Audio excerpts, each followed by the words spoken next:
Hey folks, it's Maxwell here and welcome to a brand new TW9 episode. You join us for effectively a new era as we start 2026 properly with some AEW Dynamite. Wrestle Dynasty is in the books and we can crack on for our domestic TV shows and pay-per-views going forward for the next little bit. Looking forward to this one, obviously Wrestle Dynasty has started a few programs that will obviously develop over the course of time, but honestly, without giving too much away, we'll crack on to the show and you can see where we're heading in the month of January. Let's do it. So we're in the Gas South Arena for Dynamite as we prepare to enter this new era. Of course, Dynamite and Collision will tell a lot of things going forward. But anyway, we start off with some words from the AEW World Champion. It is the American Dragon, Bryan Danielson. The last week has been a blast. Defending this championship, representing this company, both stateside and in Japan, with wins over Kevin Steen and Konosuke Takeshita. Both were grueling battles, and yes, I'm feeling it from both those matches, but you know what? I feel great, reinvigorated, and ready to lead AEW into 2026, a new era with more stars ready to break out. He's interrupted by Kyle Fletcher. American Dragon, it's funny that you say that. More new stars to break out. When we all know that 2026 is the year of Kyle Fletcher, a star in the making, hell you could even say a proto-star. And Bryan, there's nothing more than I would love to do than slay the dragon and lay the foundations for Kyle Fletcher, AEW World Champion. Bryan says, yes Kyle, this is exactly what we need here in AEW. The Sickos love it, young stars wanting to fight. So I hope you're ready because our main event tonight will see me kick your fucking head in. So there we go. Nice way to start our main event in a new era effectively. Bryan Danielson, Kyle Fletcher main event. The segment got an 80. The world title storyline has advanced and Kyle Fletcher is getting a little bit stale. Moving on from that, we have some of the New Japan representatives who didn't feature at Wrestle Dynasty that we obviously to utilise their loan. So we had a decent matchup here that saw the tag team champions Ua and Ricochet defeat the Mighty Don't Kneel, Mikey Nicholls and Shane Haste in 909 when Ricochet pinned Mikey Nicholls with a 630 splash. Ua and Ricochet made the fifth defence of the AEW World Tag Team titles and Ricochet was out of this world. He was head and shoulders above everyone else. The wrestling was a 65, the segment was a 70, 89 performance from Ricochet. Yeah, just solid stuff. And Ricochet shone. We had a decent matchup, which saw Hook defeat Trevor Lee in 5:58 by pinfall. Storytelling matchup. 65 for wrestling and a 68 segment. I had Trevor Lee basically on an open deal on Ring of Honor, letting him do what he wants. But he was getting a bit annoyed and aggrieved that he was too big for Ring of Honor, so happy to bring him up, but yeah, you're going to be eating pins, buddy. Sorry to say. Then a little backstage segment where we see Swerve Strickland and Will Ospreay. And Will says, Swerve mate, good luck tonight. No hard feelings after Wrestle Dynasty, bruv. That was all about putting on a clinic for the good people of Japan. But I will say this, in your matchup tonight, do not underestimate David Finlay. When I was over in Japan, he continued to grow as a performer, and he's someone who really has to be watched. Swerve says, I appreciate you, bro, but don't worry, I've got this. I know that if I want to keep my word that I will be AEW World Champion again, that I need to beat the best of the best. So a 79 segment there. We're going straight into Swerve versus David Finlay. And that match was only decent, although I think the injury has curtailed it. And of course the popularity of David Finlay within the US. Swerve defeats Finlay in 2003 with a Swerve Stomp. Maybe got off, maybe get the broken ribs from that. But a 72, 69 segment, and 84 played 59 with the injury. Sorry, New Japan. My bad. We then hear from John Moxley, and he says it's 2026, and sadly because of Eddie Kingston, the Death Riders are no more. However, that should strike fear into all in AEW. I will run this show, and over in Collision, prepare yourself for a true Swiss superhero in Claudio Castagnoli. Now I'm going to survey this roster, and I'm going to see who pisses me off. And hey, maybe I'll just pick a fight with them. So it's just Mox putting the roster on notice in an 83 segment. Jesus, we're getting all the injuries and it's none of our talent. Next up was about that had some decent wrestling, but not a lot of heat. Oh, I made an arse of that one there. Should have been the other way around. Hazuki and Kiguma have got a shotgun over Becky and Valkyrie, but that shouldn't have happened. In 9:42, when Kiguma pinned Valkyrie with a German suplex hold, surprised she was happy to put them over. The match was designed so that the wrestlers went out and steal the show. Becky was head and shoulders above everyone else. Kiguma got a dislocated elbow as well. We have not done well in this show at all. And I've got no excuses for that mistake because I've not booked that at night. That's the middle of the afternoon. But yeah, I can actually tie this into a story. That's fine. They've obviously come off the win over Priscilla Kelly and Chris Statlander. And I'd have loved to... Yeah, you can just say that Stardom very strong competitors and we need to get our act together. So yeah, it's fine. We'll work with it. Not ideal, but yeah, 64 and a dislocated elbow. That might be a bit of time for Kiguma.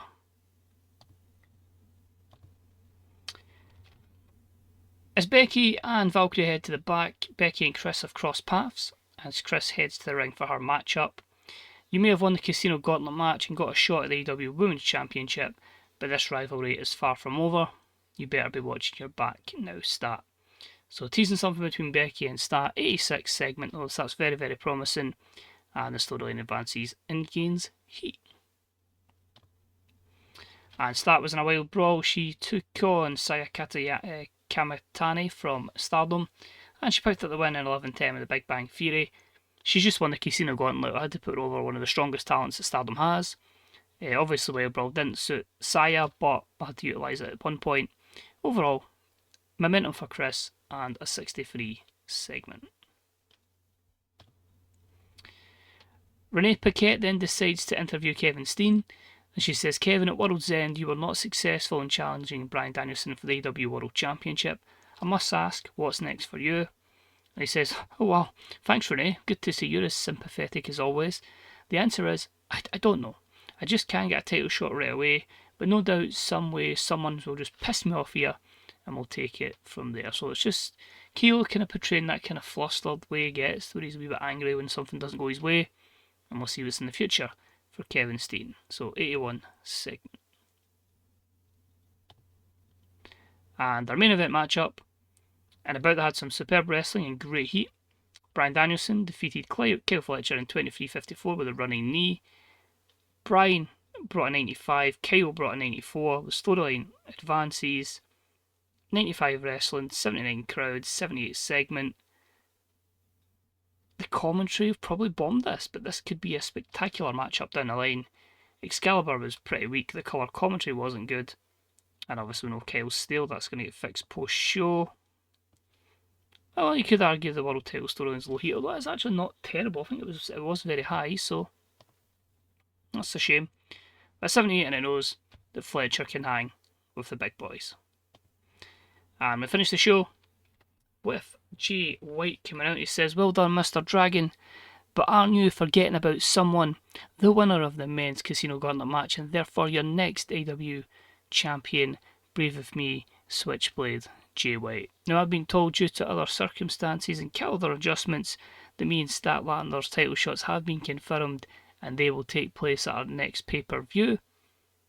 So Dragon, enjoy that belt for a few weeks because it's coming home with me. In the background we see Fletcher heading to the curtain. He whispers to himself, maybe I need to find my family. So, storyline advances, it gains heat. 85 segment and Fletcher underperformed. I nearly did spoil something. I had to change this mid-show to make sure the promo didn't get away because there was something that I'm going to break on Collision. It's two Collision guys that are talking about it, so well, obviously that will kind of give a hint of where we're going, more so than this show. But it was not bad. I'm happy we've started some programs, like some matches are set for when something's going to go down, but there was a few mistakes in there that not great. Overall, a 77. The fans were sort of disappointed. I mean, that's one of your biggest indicators of when a show has been salted by its main event. If we don't have the poor commentary and the low storyline heat, I think that main event smashes.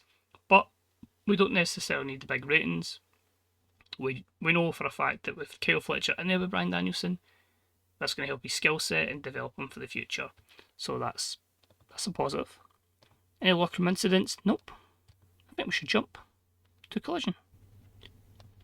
So over to the American Airlines Arena we go for Collision, and this is where everything starts to make sense. We start the show with Hangman Adam Page. 2025 was a roller coaster of emotions for myself, but I must say it ended with a high note, knowing that in 2026 I can get my hands once again on MJF and completely destroy that asshole. Now you may look at our pay-per-view calendar and wonder when that match will take place. Well, I'm glad to say that after discussions with Tony Khan, given all the circumstances, all the people involved, at the end of the month, maybe the start of February, it will be myself, the Young Bucks, Kenny Omega and Kota Ibushi versus you, MJF, Ricky Starks, Wardlow, Wheeler Yuta, and you can find a fifth man. Because all 10 of us will do battle in blood and guts. And that match ends with you saying I quit in a pool of your own blood. So that's what I was kind of hinting at on Dynamite. Both of these guys being on Collision made it a bit awkward, but yeah. Basically, pay-per-view is going to get put in before Revolution. It will be the 1st of February, and it will be a Blood and Guts main event, 5v5. So MJF has got to recruit a fifth man. So 82, Backbone storyline advanced and gained heat. Our opening contest of the evening saw Adam Cole take on... It's another one-off appearance he requested to appear, so we thought, yeah, you can have a good match. He took it was Cedric Alexander, and he lost in 13:28, with Cole winning with a Panama Sunrise. One of the better performances from Adam Cole with a 76, and this one was a 72 segment overall. So nice sweet cameo from Cedric.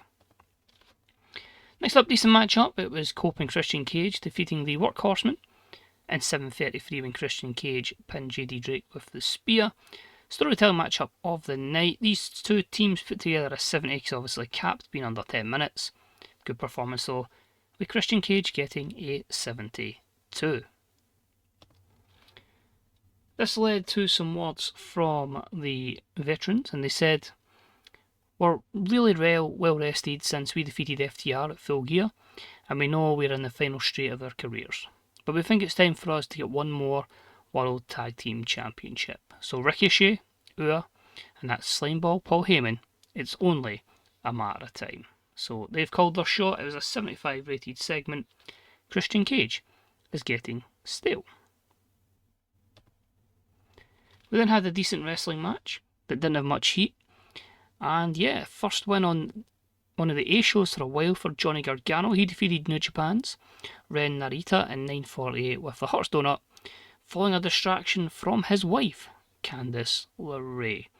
So overall a 72 rated segment, a 76 for Gargano, Narita with a 56, and Candice debuts her Poison Pixie gimmick, which was very good. So a good win there for Gargano.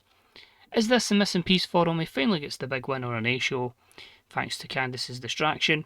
He is a babyface, but he's just made up to see his wife. He is delighted, and he gives his wife a massive hug. So a 69 for that. Nice wee way to put Candice LeRae on television.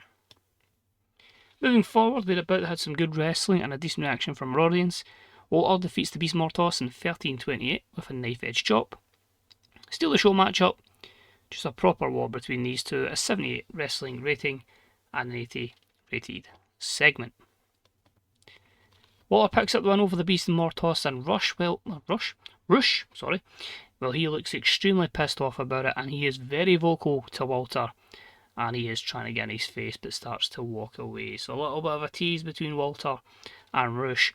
A 75 rated segment, and the storyline advances, but lost heat. Then a little backstage segment between AJ Styles and his protege, Nick Wayne. Nick, you heard what Cope and Christian Cage said. Now, I know we've been unsuccessful in our attempt to win the Trios Championships in their division, but I think we can have one last run at the tag team titles. Winning them with you would be a nice way to, cement my career and end it there. Nick says, whilst I do have singles gold on my mind, AJ, you're right. We've been through a lot together so far, and that would be a fitting chapter to conclude on. So a 67 rating, as AJ Styles and Nick Wayne are throwing their hat in the tag team division. We then had a wild brawl with decent wrestling and not a lot of heat, as Mariah May defeated Momo Watabe in a 10:34 with a reverse bulldog. This was her second defence of the TBS Championship, which is another chance to use someone from Stardom as to try and get the loans out the way. The wrestling was a 62, the segment a 66, and a good win for Mariah May. We've then had it confirmed by Tony Khan, with many teams interested in becoming AEW World Tag Team Champions. The Collision brand will get their chance this time. Next week in the tournament, it will be the semi-finals. We will see Cope and Christian Cage doing battle with the Kings of the Black Throne, and then the other semi-final, it will be FTR versus AJ Styles and Nick Wayne, the winners, to meet the following week on Collision. So a 66 segment, the storyline between AJ and Nick continues, and the performance of Cope was pretty good. Next up, a little backstage segment between Don Callis and Kyle Fletcher. Don Callis says, "Ladies and gentlemen, you are witnessing history here, not just in AEW, but in professional wrestling. The Don Callis family is already extremely strong, but today we add the protostar, Kyle Fletcher, to our ranks, and kid, we're going to take you to the top." He says, "That's right, Don, this is the move. This is what's going to take me to championships and to the top. This is the beginning of the protostar." So it was a good way to get him into a singles run finally. A 75 segment, Kyle Fletcher aligns with the Don Callis family, a bit later, admittedly, than real life. We then have some words from Jay White, and he says, "So things have just become a little bit more clearer for Bryan Danielson. That given that announcement at the start of the show, it will be Dragon versus Switchblade February 1st, 2026. So he has 3 more weeks as world champion. Tonight I face the opposite of him. I face a sluggish guy, a sloth, an enigma in Orange Cassidy. Tonight, Orange, you better be arsed, or I will hurt you. Bullet straight through your head, guns up." So storyline advances, 81 segment, main event Jay White versus Orange Cassidy. Only a 76, but good matchup. Jay gets the positive momentum anyway, as he defeats Orange in 21:57 with the Blade Runner, 79 wrestling, 72 crowd, 76 segment, a 76 for Orange Cassidy, and an 83 for Jay White. Overall, we didn't have enough. Well, we actually did have enough storylines. We just didn't have any that none of them had dramatic stakes. That's a bit worrying. So that's something we need to work on. But the show lost its pop in 20 regions. To be fair, we are at quite a high level now, but an overall rating of 73 is pretty poor. But I think it's set up a lot of stuff for Blood and Guts. There's a lot of matches that are kind of ready to take place, but I think they are a poor main event. And to be honest, well, Walter Mothos was an 80. There was nothing spectacular. So I'd probably say, if you went with, like, say, 80% of that rating, 20% of your co-main, and then 10% of these, I think it's actually quite a fair rating. So I thought it was alright show. Just didn't work. RNG. Not great. Anything before I go and do the B shows? Nope. So let's jump to the main screen, have a look and see what's happened in the world of wrestling, and take a look at Shockwave and of course Rampage's results. So rest of the wrestling world, what do you have for us? So, we have Tekla leaving Stardom, so she'll pretty much just be under the books of AEW. We've got our feedback for Shockwave and Collision. Nicole Matthews has a torn rotator cuff, so that's going to sideline her for a year. So that's not ideal for her. She is actually in ROH, but that's probably going to really stifle any chance of her getting to the main roster. Mike Santana is getting on well with Li Ying Lee. Let's see what else we have. Zoe Starks will send a renewal with WWE. I just don't have the space. I think she is pretty damn talented, but maybe not reflected in the mod at this point. But yeah, pretty much decent there. So you can see there we have Carmella signed by Sukeban. Quite a few people back. So Momo Watanabe, Ren Narita, Taguchi, Templario, and Ishii are all done from their loan periods. The update obviously on Tekla and Zoe Starks, obviously that one-off appearance for Cedric Alexander. Collision got 1.2 million viewers and Shockwave had 2.9, so pretty much just the usual there. From a contracts perspective, it's a renewal for Action Andretti. We are looking to renew Sky Blue and acquire permanently Kevin Knight, since he's there in real life. So yeah, it pretty much means that we will be doing... Well, if we go to events and TV first, Blood and Guts was scheduled last year. So I can't... This shows how in the break the save is. I can't remember doing that. But back June 2025, so only 6 months ago, we had the Death Riders alongside Hangman taking on Darby, Sammy, Gargano, Lee Moriarty, who was the fifth man, and Will Ospreay in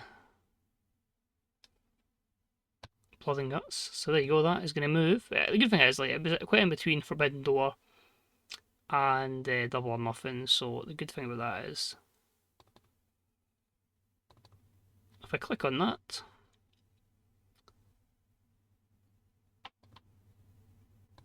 there we go, and there you'll see February the 1st. Booked and delivered. So we'll quick look at our B shows then. Rampage saw Buddy Matthews over Oleg Bolton, it was a 66. Some more discussion between Kushida and Alex Shelley, things are not too rosy there, was a 59. Kevin Knight over Blake Christian was a 61. Megan Bain over Saya Ida was 67. We had some words between Clark Connors and Gabe Kidd, which was hyping up their match, was a 63. And the Lucha Brothers defeated them in our main event in a 74. Ray Phoenix had like a 96 performance. Fantastic stuff. Shockwave, Commander defeated Trevor Lee in a 70. We had some words from the best wrestler alive, which was a 60. Mike Bailey then defeats Max Caster in a 63. Anthony Bones puts the expense at Max Caster, which was a 74, before defeating Zack Knight in a 55. We had some words from Alec Windsor, which was a 45, before Queen Aminata defeated Windsor in a 70. We had some words from Rockhard Juice Robinson, which was a 56. Juice Robinson over Taguchi was a 60. And your main event saw the Spanish God Sammy Guevara defeat Templario from CMLL. So overall, we've got most of the roster. You'll probably see some will participate in the B shows just to get rid of all the loans so we can crack firmly onto our roster. I think at this point I've got most of the people I want from WWE, so we can pretty much just kick on. I think maybe Devitt would be the only one that would really come over, but I don't even know when his contract's up. But apart from that, there's not too much more. And then we can really kick on. I've got an idea in my head where I want to go to for All In, but it is a long road there. So as always, thank you very much for watching. It's much appreciated. Hopefully you'll join us on this road to Blood and Guts. A wee thumbs up is deeply appreciated. As always, check out the Fantasy Booker subreddit, Grey Dog Software forums, twdb.com and bethebooker.net. And until next time, Maxwell, see you soon. Bye bye.